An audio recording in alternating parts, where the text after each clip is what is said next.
हमारे घर में कोई कमाने वाला नहीं है। मेरे पास ज़मीन है, मैं बेच नहीं पा रहा हूँ। मेरा लड़की का शादी रुका है, बहन का शादी रुका है, कितने का बेटी का शादी रुका है, श्राद्ध रुक जाता है। कर्जा लेकर इंसान करता है, जैसे ये ग्रुपिंग चल रहा है उसमें भी ले करता है। घर छोड़ के इंसान को भागना पड़ रहा है इधर उधर ये ज़मीन की वजह से। ये जो ज़मीन है कुछ निचली ज़मीन है जो जलाशय प्रायः जलाशय ही रहबे करती है। उस ज़मीन को सरकार शुरू से ही अधिग्रहण किए हुए है।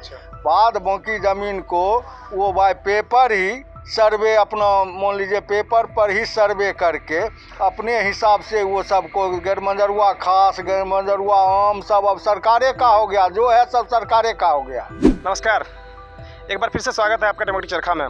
मैं हूं आपके साथ करण कुमार। आज हम बात करने वाले हैं बेगूसराय ज़िला में स्थित कांवर झील के बारे में। कांवर झील, जिसे एशिया का सबसे बड़ा मीठे पानी का झील भी कहा जाता है। आपने डेमोक्रेटिक चरखा पर इससे पहले भी कांवर झील से संबंधित कई स्टोरी देखी है, जो कांवर झील के विकास, इसे पर्यटन स्थल बनाने की मांग और कांवर झील पर आश्रित यहाँ के लोगों के जीवन की कठिनाइयों से संबंधित थी। लेकिन आज हम बात करेंगे कांवर झील के ज़मीनी विवाद के बारे में। ये विवाद 40 वर्ष पुरानी है, जो कांवर झील के आसपास के स्थानीय किसान और सरकार के बीच है।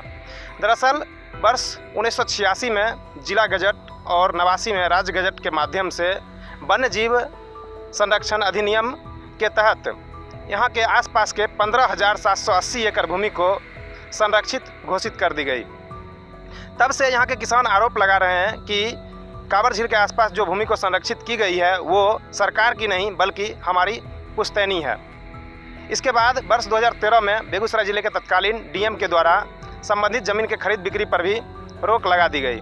तब से यहाँ के किसान कई बार सड़क पर धरना प्रदर्शन, कई कार्यालय, सरकारी कार्यालय, नेता और अधिकारी के दफ्तर के चक्कर काट रहे हैं, लेकिन उनको जो है सो निराशा ही हाथ लगी है। हाल में बिहार में ज़मीन का जो है सर्वे स्टार्ट कर दिया गया है। 20 अगस्त से बिहार में ज़मीन का सर्वे शुरू हुआ है।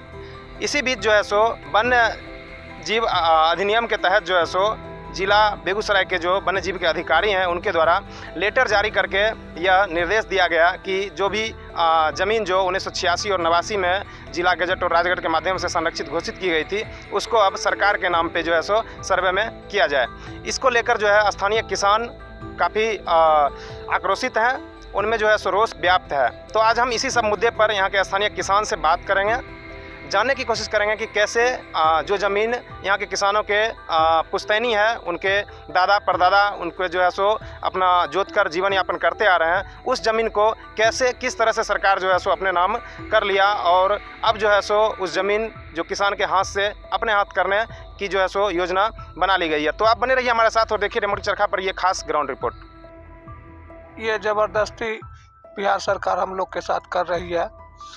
जो पहले हम लोगों के पूर्वज का ज़मीन था अब कह रही है कि ये पक्षी विहार हो गया है, इसमें किसानों को हक को छीना जा रहा है। विवाद इस बात की है कि आज से पहले जो हमारे पूर्वज जो इससे पहले जो सर्वे हुआ था हमारे पूर्वज के नाम से सर्वे हुआ, जो कि हमारे पूर्वज ने इस ज़मीन को कबाला लिया।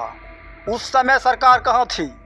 सरकार को उस समय बताना चाहिए। इस समय जो ज़मीन अधिक गरीब है उसको जो है हम लोग कबाला नहीं लेते। हम इस ज़मीन को कबाला लिए हैं। ज़मीन को सरकार जो है 2013 में रजिस्ट्री बंद किया। उससे पहले 2012 में हम कबाला लिए, 2010 में हम कबाला, जितनी भी ज़मीन हमारे पास है सब हम कबाला लिए हैं। सरकार हमको फंसाने का काम किया। आज जो सर्वे हो गया तो वन विभाग का हो गया। इससे पहले मेरा सर्वे था उसका कोई अधीन नहीं है, मेरे पास सबका पेपर है, सब कबाला है। सरकार को इस चीज़ को देखनी चाहिए, मांग करनी चाहिए कि क्या पेपर है क्या है नहीं है, उसके आधार पर नहीं उसको अधिसूचित करना चाहिए। वो घर बैठे जो मन होगा डीएम लिख के दे देगा कि, तो ऐसे थोड़े होता है।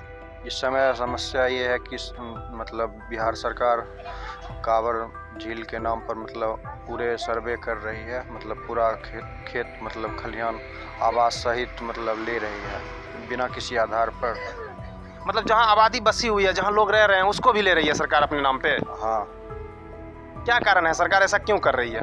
कांवर झील में मतलब वो अपना पक्षी के लिए बनवाएगी इस ये कहकर ज़बरदस्ती कर रही है इस सब आम लोगों के द्वारा। तो क्यों यहाँ के किसान के पास जो जमीन का कागज नहीं है, दावा का आधार नहीं है? मतलब यहाँ किसान ही निकम्मा है।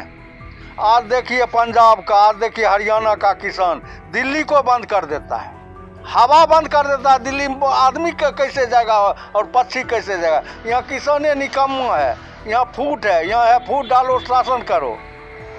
जब सरकार ही ऐसा नीति अपनाई हुई है, ये क्या है तटी पिछड़ा है, ये क्या है पिछड़ा है, ये क्या है किसान है, ये क्या है महादलित है, इसमें कहाँ से एकता होगा? किसानों ने विरोध किया, लेकिन किसान को ये कहा गया कि मैं जल जो जमीन है जो 12 मास पानी में डूबा रहता है वो मैं लूंगा पश्चिम बिहार के लिए। लेकिन किसान को तकन ये झांसा देके और पूरे जमीन जितना है यहाँ का वासी का सारे मतलब किसान को अंधेरे में रख के जो है सो कागज ऐसा कागज पे ऐसे बना दिया गया कि आसपास का सभी जमीन जो है पश्चिम बिहार है। पश्चिम बिहार है, सभी जमीन आसपास को कागज को स्थगित कर दिया, उसका मैंने लिखा पढ़ी सारे बंद करवा दिया।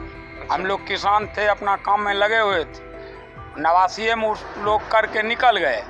इसके जब हम लोग आंदोलन में आए हैं तो आज अच्छा, 89 में करके निकल गए, तो क्या उस समय जो किसान थे यहाँ के स्थानीय किसान, उनको इस सब बात की जानकारी नहीं दी गई? नहीं, चुपके से कर लिया गया, चुपके से कर लिए गए कागजों पर। कागजों पर। अच्छा, कितनी जमीन आती है चाचा आपकी उस क्षेत्र में जो संरक्षित की गई है सरकार द्वारा? टोटल मतलब आपके पास जितनी खेती की भूमि है वो सभी जो है सो सरकार के सभी किसान घर सहित अच्छा, घर सहित है। घर सहित जीने का कोई विकल्प नहीं है। जब मेरा ये भूमि खत्म हो जाएगा तो मैं मवेशी को भी कैसे रखूँगा? रोड पे तोड़े रखूँगा?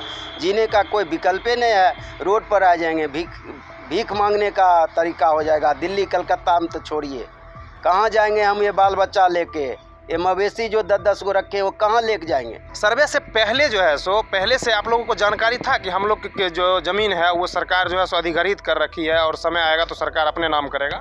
नहीं, हम लोग को ये बात पता नहीं था। नहीं पता था।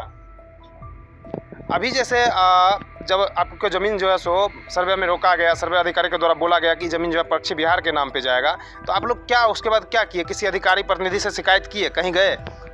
अनुमंडल में केस हम 2 साल पहले से किए हुए थे और उसके बाद केस चल रहा है। अब आगे जो प्रोसेस होगा वो देखेंगे। आप अपने ज़मीन का खरीद बिक्री कर सकते हैं? ये तो अभी खरीद बिक्री पर रोक लगा हुआ है। कितने दिन से रोक लगा हुआ है? 2013 से लगा हुआ है। ये जो मामला है किसान और सरकार के बीच में, किसान और वन विभाग के बीच में, इससे संबंधित कोई जो है बात चल रहा है हाई कोर्ट या सुप्रीम कोर्ट में? प्रोसेस में लगा हुआ है। प्रोसेस में है? हाँ, प्रोसेस में है। अच्छा बताइए, खेती के अलावा आपके पास क्या विकल्प है जीने के लिए? अभी कुछ नहीं है, कोई विकल्प नहीं कोई है। विकल्प नहीं है। यहाँ 99% किसान है मंझौल का, 99% जो सबको जमीन काबर झील में पड़ता है वही पर वो आधारित है।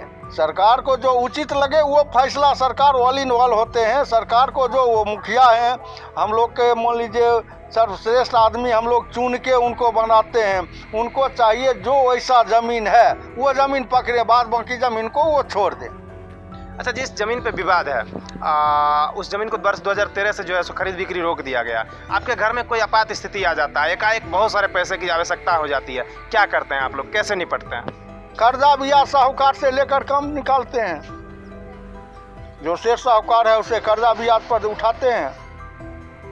स्थानीय किसान और जानकारों के मुताबिक काबर झील क्षेत्र के वो भूमि जो वन्य जीव संरक्षण अधिनियम के तहत संरक्षित की गई है, जिसमें 15,780 एकड़ भूमि, उसमें से लगभग 10,000 एकड़ भूमि बेगूसराय जिले के मझौल अनुमंडल के छोटे बड़े 7,000 किसानों की है। ये मामला अपने आप में काफ़ी बड़ा है और पेचीदा भी। इसके बाद भी स्थानीय प्रतिनिधि, जनप्रतिनिधि या अधिकारी इसके समाधान में रुचि नहीं ले पा रहे हैं। वर्ष 1986 से अब तक यहाँ के किसान कई बार सरकारी कार्यालय के चक्कर लगाए हैं, कई बार धरना प्रदर्शन, कई बार विरोध प्रदर्शन कर चुके हैं, लेकिन उसको समाधान नहीं मिल पाया है। अब देखना ये होगा कि बिहार सरकार द्वारा करवाए जा रहे भूमि सर्वेक्षण भी यहाँ के किसानों को न्याय दिला पाती है या नहीं। हालांकि इस मामले में हमने संबंधित अधिकारी से भी बात करने की कोशिश कर रहे हैं, जैसे ही उनसे बात होती है, जो अपडेट्स होता है वो भी हम अपने चैनल के माध्यम से आप लोग को बताएंगे। फिलहाल आपको कैसा लगा हमारा ये प्रयास, हमें कमेंट करके ज़रूर बताइएगा। अगर आप हमारा वीडियो यूट्यूब के माध्यम से देख रहे हैं तो हमारे चैनल डेमोक्रेसी चरखा को अधिक से अधिक सब्सक्राइब करें, वीडियो को लाइक करें, शेयर करें। अगर आप हमसे फेसबुक के माध्यम से जुड़ रहे हैं तो पेज को निश्चित रूप से फॉलो करें। इसके अलावा आप हमसे ट्विटर, इंस्टाग्राम पर भी जुड़ सकते हैं। धन्यवाद। बेगूसराय से करण कुमार।